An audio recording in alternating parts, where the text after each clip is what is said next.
been a really tough part to try and be quiet about, because there's quite a few reasons why I've removed the front panel, but this is one of the biggest reasons I've removed it, because where the original front panel has been dented around the headlights, either side, around the bottom section here and around the other headlight, that has caused a lot of problems with trying to get things like the floor and the headlight support panel to fit in correctly around this and not knowing exactly where it should be.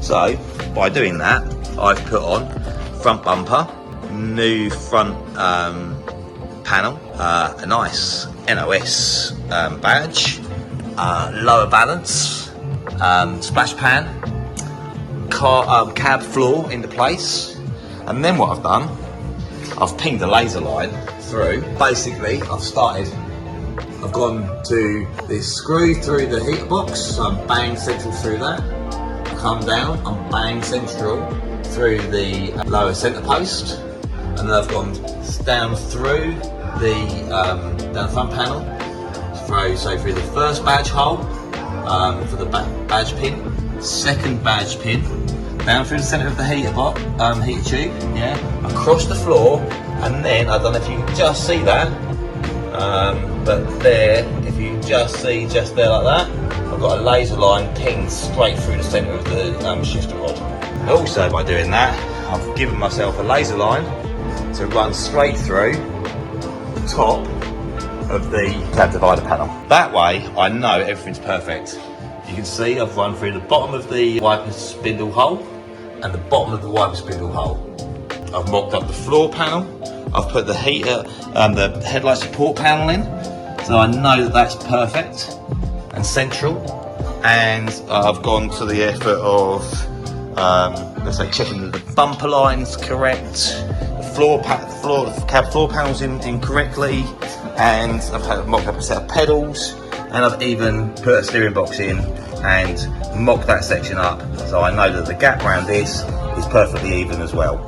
I couldn't have done that without removing that front panel, because the front panel was affecting how I was going to do this job, because I was struggling to get this panel in place and this panel in place, and it actually wanting to sit in the correct position. It just means that I know that this band is plumb line straight. So obviously removed the front panel back out again, just now gone round and double checked a load of measurements just to confirm things are looking good. For instance, this part of the panel here, that is 6.6 millimeters on that side, and the same this side. I'm within probably 1/4 millimeter there. I've set the laser back up again. Obviously this is the centre line, this is our line through the centre there, and I've measured from this point to the end of the panel here, and the same to the other side, and that's within 1 millimetre. I've clamped everything round, and I'm pretty happy. With the old front panel on, I would have struggled to have welded this. What I would have had to have done is try and plug weld it from underneath into this panel. Very hard to clamp it, because the front panel, the original front panel, would come to about here. So you've got this void that you can't get up into to get around into here. Another reason for removing it. Generally, a lot of vans, when you're doing them, you're replacing the bottom, I don't know, 6 inches of the front panel. Well, we're trying to save as much as the front panel as possible. Like I say, this is going to allow me to spot weld this through here like this properly, and then when the floor section comes up around here, and the floor section you can kind of see where it goes, it comes up around here like this. So I'm going to be able to spot weld that in just like factory as well. And then I'm going to be able to put the lower front balance into place. Sometimes when the vans have had a lot of restoration work, this bit generally doesn't get spot welded in properly. This panel here doesn't sit as nicely as I'd like it to around here, and I've got a slightly bigger gap around the floor pressing on this side here than I have that side there. I'll just take the flash pan back out and see if there's something restricting that. But obviously I'm still in the right place regarding my steering column, which is there. So yeah, I'm gonna now start buzzing all this in and get the spot welder out and start spot welding it in just like it would be from factory.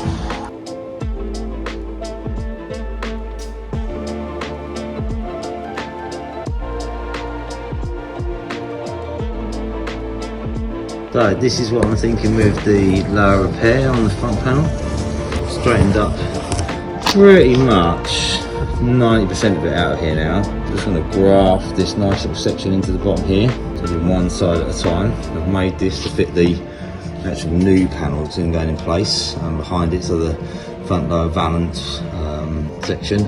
I've got a little bit just here where it's slightly sitting proud. This panel's slightly in here, but as I weld this through, then I can just panel beat it into shape. Hopefully that will give us something where we can be a lot more straighter, and then we sort of get this section now where we've got a lot of this damage out.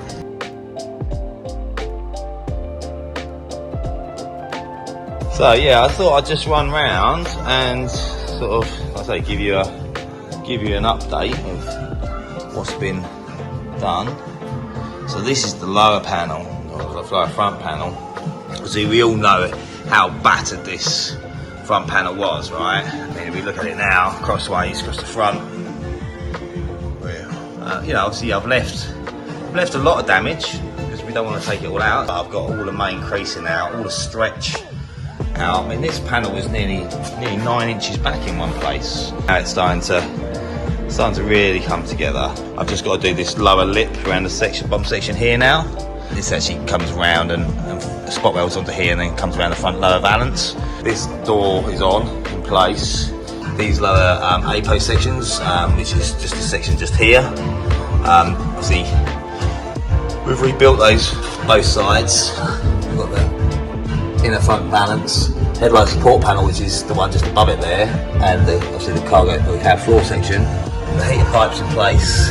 Obviously, all of this that you see here, every bit of that is brand new, or the original been refurbed, straightened down. This chassis rail here, that was bent, so it was bent down and bent inwards. All of this that we see is all new, and again, everything underneath, and little things like these pipes. You see how these pipes lay? They're actually really difficult to get in. I-beams, outriggers, jacking points. We obviously had to repair the inside of these chassis rails just here.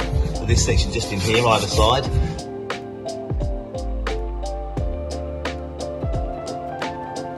So we used a 2-piece arch. We had some 1-piece ones and some 2-piece ones. The 2-piece, I think this was a nicer pressing on it. Slightly more work to put in because you've got to put it in 2 pieces, but it means that you can actually get it to line up pretty well. We've got a pretty nice gap, as you can see. The gap up the door is really nice. Swage line, it's really cool. And then into the A-post. Always seem to have to cut them across here because the panel wants to kind of bow out slightly. So yeah, we cut that, dressed all that in, screwed it all together for the moment, just test fit everything and make sure everything's in the right place. We're happy, so we're now gonna get welding and spot welding all this in, and then obviously that's the sill all in place now, and we're just gonna spot weld that in now. We wanted to wait until we got the front arch in and stuff to actually finish that off, so that's gonna be, hopefully by tomorrow, it's gonna be all nailed and done and dusted. And then we've just got the last bit to do, which is this dog leg and door. Sill's all done and in place, spot welded in. Front arch is in. Got a really nice gap and the whole thing. Got a nice gap all the way down the door. So we've just still got a little repair to do here, which we've left. This little bit here, down here, because basically this piece here, I wanted to make sure it's got the arching. I've obviously got to put the bumper hanger bracket into place as well. And then that's that piece done. Door,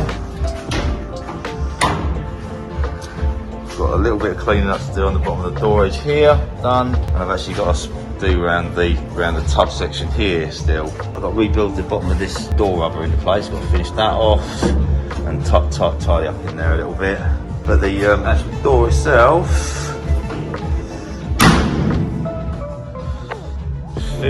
and works a treat. Which is actually really good because this door, you know, was really bad. I've gone, spuffed a bit of little blue in around the bottom of this lip here. Basically this lip, I'll probably take most of this off and just fake in a lot of the little bits of rust. I know it looks quite blue at the moment, but it all will actually, it will come together. It's just a case of layering and stages. So, bumpers, rear balance and pair of corner flash pans. I've epoxied them, so I'm going to shoot some colour on them, just so we can sort of get a gauge of what we're doing, and once we get some bit of colour shot onto them, we can decide then where to go from there. Give these parts a dusting of Dove Blue. The bumpers turned out really nice. Use like a matting agent in the paint to bring it down to sort of like a 60% gloss. With a 60% gloss, you can always polish it up to make more of a shine than trying to dull it down. So the back bumper is really battered, but obviously where all these batter marks are and stuff, all these parts like here and that, where we can see the damage, we can actually use that part to sort of fake in where all the patina would be, and obviously this bumper is original damage as such. So the front bumper just turned out really nice. This bumper here is slightly wet still. Done it earlier. There you go. Just put the front bumper in place just to double check everything. Obviously it looks super fresh like this. It might take a lot to dull that down a bit and bring that into looking a bit more into order. But I'll give you a little show of what that's going to look like. Lovely gap. Lovely gap. All the way around. And as they say, that is ribbed for your pleasure. So, I've finished off the welding in the tub, what Stevie did this morning. Welded this section in across here, it's all welded in. Epoxied and given a coat of dark blue with a matting agent in it again, just to bring the gloss level down. So that's now in. I think it kind of looks like this on the inside. I just dusted a bit of paint over it just to make sure that we've got like most of it covered. Still got to put a bead of sealer around it. It's like a wipe in, wipe out sealer. So you can see here, I've got to fake this bit into here now and just down into this edge. A little bit across the top of this arch, nothing too special. And then that seals in, painted. So that's the back side of the jacking points, so they had a bit of nice colour around to them into those. And then you just put a little bit on the back here. This is the bit that I'm going to fake back in, so that I've got to blend through now, which should be fairly easy. Get this side built up, so we can start seeing it as a van, and then we've still got the door to repair for this side, and this arch to put in, and the lower A-post section to put in, and then this side's done. So yeah, all in all, pretty good. So I primed the corner in epoxy. I did the light blue on it, and now I've done the greenish blue on the top of it. Now I'm going to start marking out for some of the rust, etc.